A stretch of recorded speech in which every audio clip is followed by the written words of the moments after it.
Welcome to Ohio Roots, the official podcast of the Ohio Genealogical Society. Join us as we embark on a captivating journey through Ohio's rich genealogy, history, and abundant resources. Hosted by me, OGS Executive Director Noel Poirier, this podcast brings you insightful conversations with a diverse array of guests, from OGS members, chapter leaders, and staff to renowned genealogists, historians, and influential figures within the genealogical community. Each episode delves into fascinating topics and captivating stories. So grab your headphones, hit that play button, and join us on this enthralling journey of Ohio's roots.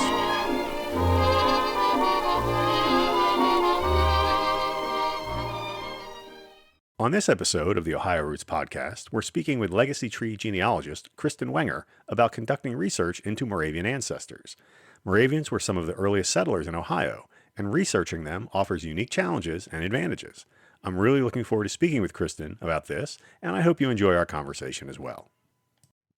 Well, Kristin, thank you so much for joining me today for the Ohio Roots podcast. I really appreciate it, and I'm really looking forward to talking to you about the subject of Moravian genealogy specifically, but other areas as well. So thanks for being on.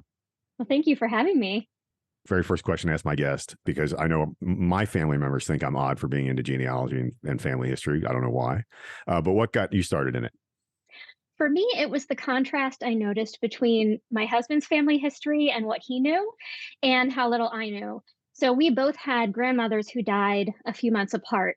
And of course, after you lose someone, you realize all of the things that you should have asked them. Right. So that was kind of the impetus for me. And my husband, we're here in Lancaster County, Pennsylvania, and he is literally, 10 generations of Mennonite dairy farmers. His father was actually born in the homestead farm of the immigrant ancestor. Great. So for the direct paternal line, at least, they knew everything all the way back. Yeah. And for me, I knew the grandparents and a few of my great-grandparents who were living when I was a child. But other than that, I had no idea. Sure. And I started to ask myself why I knew so little. And as I did the research, I came to find out, there was murder, suicide, divorce, generations of alcoholism and domestic violence, secret half siblings. So you name it, I had it. The story that really sparked for me was I had a great grandmother who was killed literally 2.5 miles from where I live. And I had no idea that this event had happened. And my great grandpa was the one as a boy who found his mother. So that was the story that started it. And then what kind of kept me there is a couple things. Is number one, I'm a storyteller at heart. My background is in teaching, and my extracurricular all through growing up in high school was drama and acting. So I really love, telling the story of people's lives. Some of my favorite roles I played were Anne Frank and Helen Keller, and getting to do the historic research on those women to really portray them. And the second is just research is endless opportunities to learn. Being an educator, I have an insatiable thirst for knowledge. And as you know, with genealogy, there are always new locations, new people, new methodology. You're always learning new things. So I love that about it. Yeah, it's funny you say acting. I never really considered it acting, but when I worked for years with the Colonial Williamsburg Foundation down in Virginia, I portrayed the Marquis de Lafayette for Colonial Williamsburg, and I had to research a lot of his life and history. But I never thought about acting until they put me on a stage as him one time, and I went, "Wait a second, that's not what I signed up for." Where I live in Eastern Ohio. Actually, I live a couple of blocks, literally from Schoenbrunn, the historic site. And so one of the reasons I wanted to have you on today was to talk about how you would go about conducting Moravian genealogy, and specifically looking at it in terms of Ohio, but also what are those resources? Are they different in doing Moravian genealogy? What are the challenges? So talk to me a little bit about how you would tackle a Moravian genealogy question. Sure. So the Moravians are fantastic as far as having records Mhm. in a time period when a lot of times there are not a lot of records to go on. Sure. I got into doing Moravian research. It's not my own ancestry; that is more the Anabaptist, Mennonite, Mhm. and Brethren. Okay. Right. But I live here in Lidditz, which, as you know, was Yes. founded as a closed Moravian community, and you had to be Moravian to live here the whole way up until 1855. Yeah. And I give tours of a historic house in Lidditz that is Mhm. just an average family showing what their daily life is like. Are you Um, working with Corey on that by I chance? am, yes. Okay, yeah, I know Corey very well. um, yeah, so we do tours of the house, and then we also do tours of Main Street, Right. telling the story of the community. Mhm. And so I wanted to do some research. I was in Progen at the time and Mhm. needed to write a family narrative. And I thought, I'm going to do it on the Mueller family, who's the Okay. house Yep. that I'm sure you walked by on your way to school. Many a Um, times. and really get into the details, find out about these three generations who Yeah. lived in the house. So I went to the Moravian Archives for the Northern Province, which is in Bethlehem, Mhm. Bethlehem, Pennsylvania. That's about 60 miles northeast of where I am, but they actually hold the records for Ohio and all of the US and Canada, Mm. except for the southern states, North Carolina, Georgia, Virginia, and Florida. Those would be at Mhm. the southern province, which is in Winston-Salem, Right. North Carolina. Um, so I was just in awe. I do research all over the US, all different kinds of groups. And the Moravian Archives is one of the best experiences I have had. You could actually go on their website ahead of time, go through the finding aids, say, I want this church register, I want this diary. They Mhm. had them pulled for me in advance. So when I Right. got there, I could really make the most of my time there. Yeah. And the detail in the records is incredible. Now, a lot of them are in German. Mhm. Some of the diaries have been translated. The church registers I were looking at were in German, but if you can learn your basic words, for the baptism and marriage and Right, death, right. you can pull out the names and the dates without being fluent in reading the old German script. Mhm. But, for example, just the detail they put in these records, a death register entry for the woman, Johannes Mueller's wife, who died in 1831. It lists within that little death register the day that she married him, Mhm. and all four of their children with their exact birth dates, and two of them had died before her, and their death dates. I mean, you don't really find that, Right, right. in other types of records.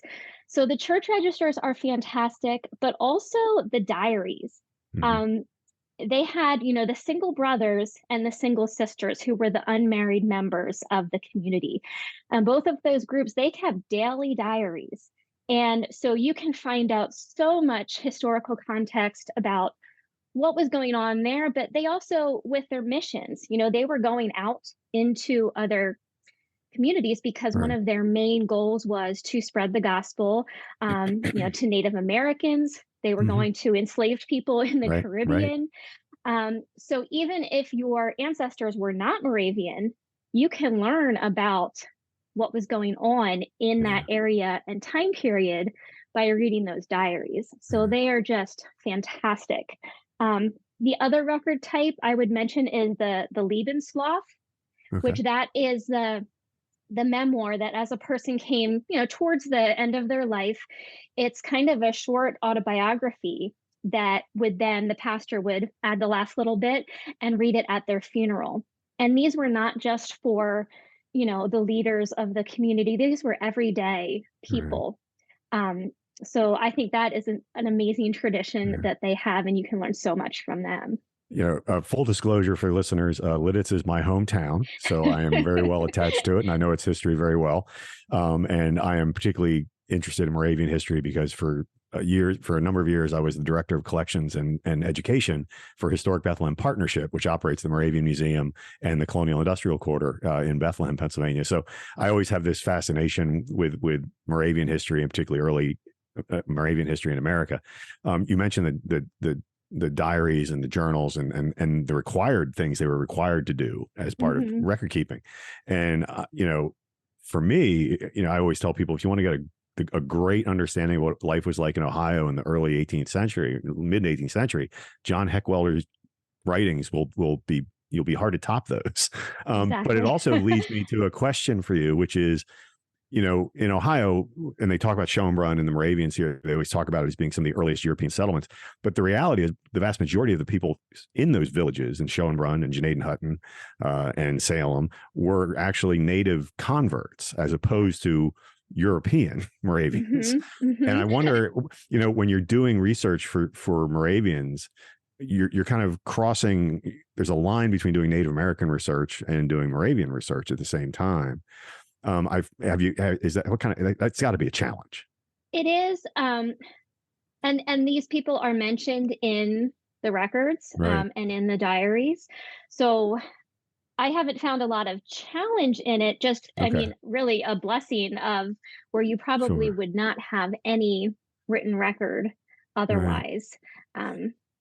And I know even in Heckwelder's writing, he gives you almost a family history of some of those converts. I mean, he tells you what their name was before they converted. He'll tell you maybe who their parents were, if they were chieftains or captains, so. I mean, to me, it's just a really interesting subject to look at. And when I think about early Ohio and those early Ohio families, it's really fascinating to me. The Ohio Roots podcast is brought to you by the Ohio Genealogical Society, the premier gateway for discovering your Ohio family history. To learn more about joining, visit www.ogs.org.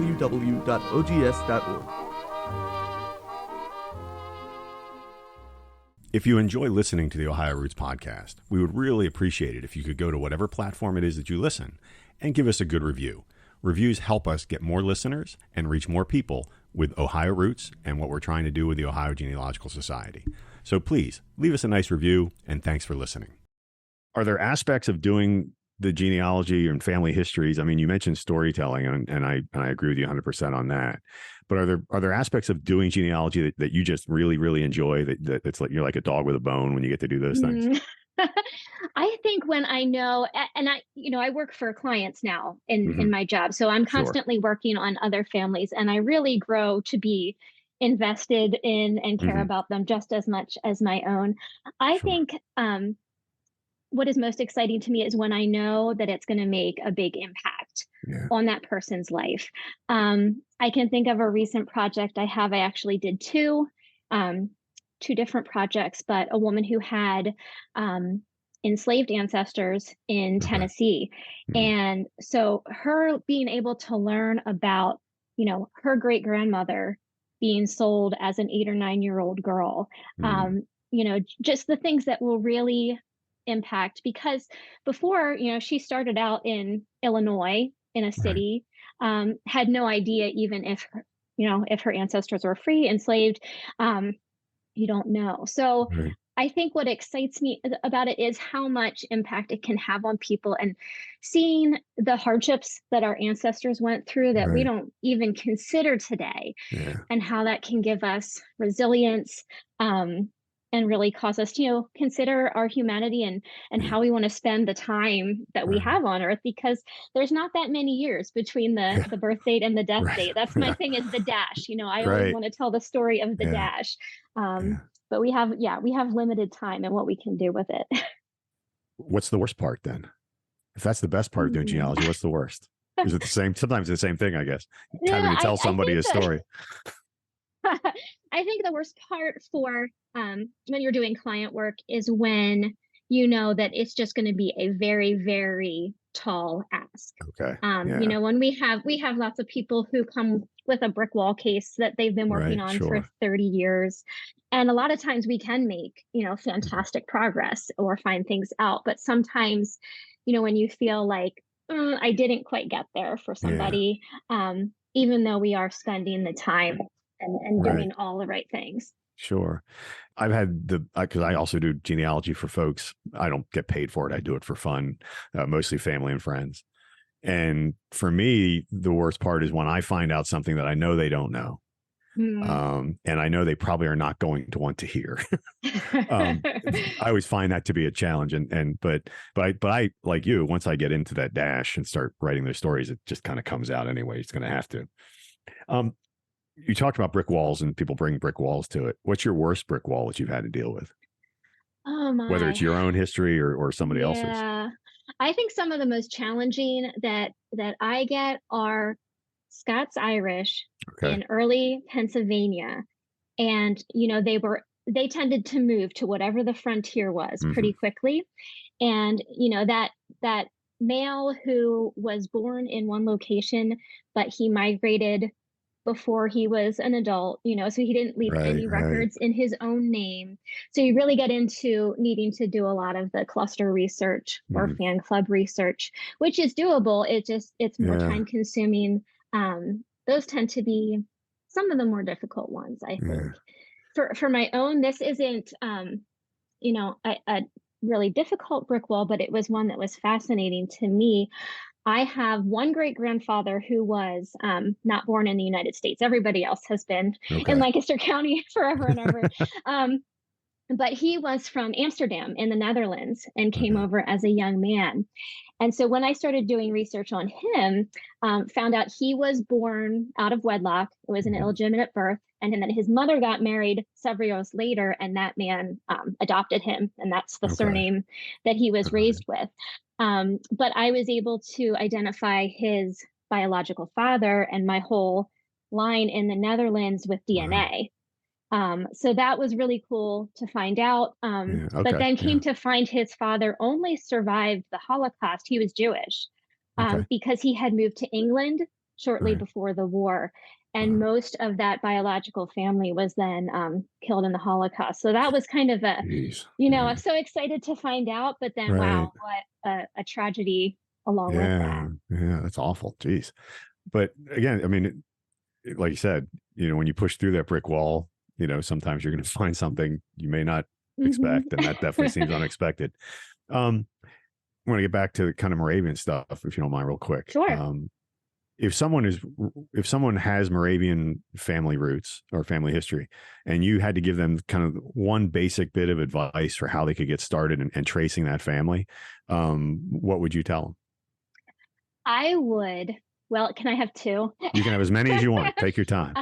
One of them is to visit either Bethlehem, Nazareth, Lidditz, or Winston-Salem, North Carolina, whichever one you're closest to, where that history is so well preserved, because you will really get an understanding, by taking a tour and going into some of the buildings to learn what their life was like. Because that to me is more exciting even than, finding out the birth and death dates. So one would be to go to one of those communities. And then the second would be to take advantage of the records that are housed in these archives. So like I mentioned, you have the Northern Province and the Southern Province.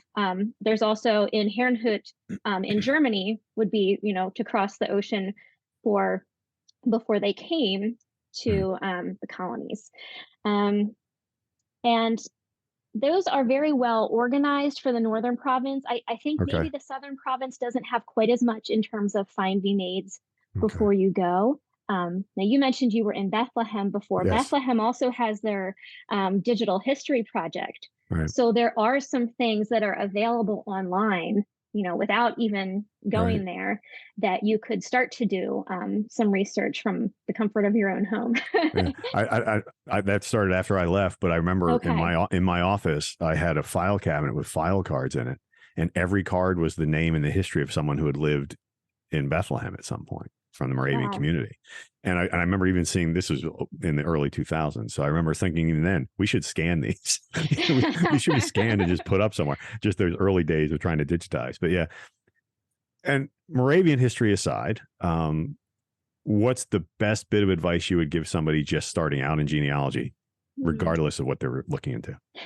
I would say start with the known and work back in time towards the unknown. I think it can be tempting to really start making some leaps when you see everything that is available, but take your time and, start with, even if you have parents, grandparents, aunts and uncles, anybody who's still living, to talk to them first with those home sources. And always, be a skeptic. Make sure that you are citing your sources, because you will thank Right. yourself later. Where did I get this piece of Right. information? So I think those would be my two: is start with a known and work back, and to keep a research log and cite your sources and keep track of what you've done.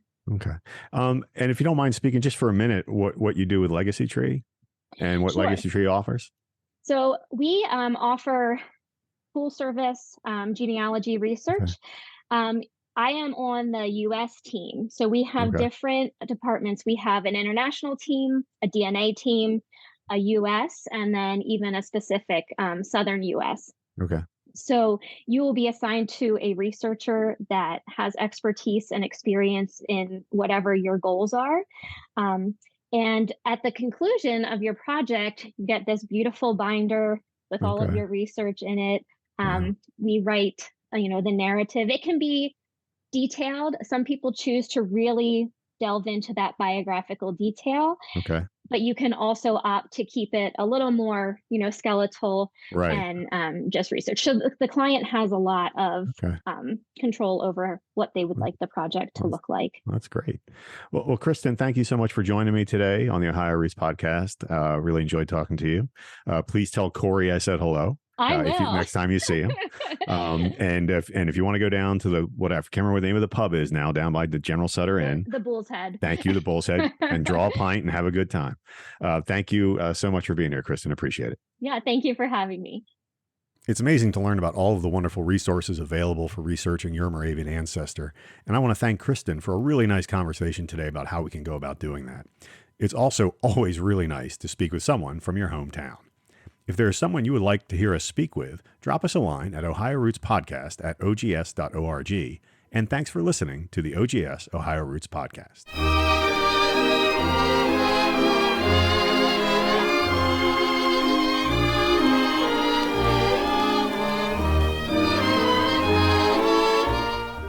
The Ohio Roots Podcast is brought to you by the Ohio Genealogical Society, the premier gateway for discovering your Ohio family history. Hosted by OGS Executive Director Noel Poyer and edited by Luke Poyer. Theme song is Beautiful Ohio, recorded by Bob Stanley and his orchestra in 1944. To learn more about joining the Ohio Genealogical Society, visit www.ogs.org.